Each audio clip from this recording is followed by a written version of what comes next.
మకరం. మకరం అంటేనే మొసలి. మొసలి అంటే పట్టుదల అధికంగా అర్థం. తాను చేసే పనికి పట్టుదల ఎక్కువగా ఉంటుంది. అయితే తృతీయంలో ఉండేటువంటి శని వల్ల సహకారం బాగుంటుంది. అంటే ఇతరులు, సేవకులు, మిత్రులు అందరూ కూడా మీ పనిలో సహకరించేటువంటి అవకాశం ఉంది.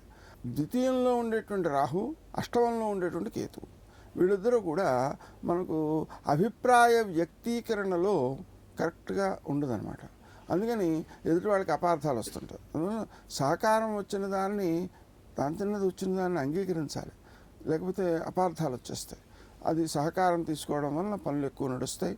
అలాగనే ఇక్కడ ముఖ్యంగా ఏమవుతుంది, షష్ఠంలో ఉండేటువంటి గురుడు వల్ల పనులలో ఆలస్యాలు కానీ, శత్రువులు ఆటంకాలు కలిగించడం కానీ, ఇబ్బంది పెట్టడం కానీ జరుగుతుంటుంది. కానీ మీకు ఉండేటువంటి ఆ పట్టుదల వల్ల కొత్త విషయాలు నేర్చుకునైనా సరే శత్రువులను జయించేటువంటి ప్రయత్నం చేస్తారు. ఆ ప్రయత్నం వల్ల మీ గౌరవం నిలబడుతుంది, పెరుగుతుంది. అదేవిధంగా ముఖ్యమైనటువంటిది ఆ మకరానికి అష్టమంలో ఉండేటువంటి కేతువు అనుకోని ఖర్చులు కలుగజేస్తుంటాడు. ఇక్కడ చిత్రమైన విషయం ఏంటంటే, ఈ అనుకోని ఖర్చులు కానీ, నష్టాలు కానీ ఏవైతే ఉన్నాయో అవి దుఃఖాన్ని కలిగించవు.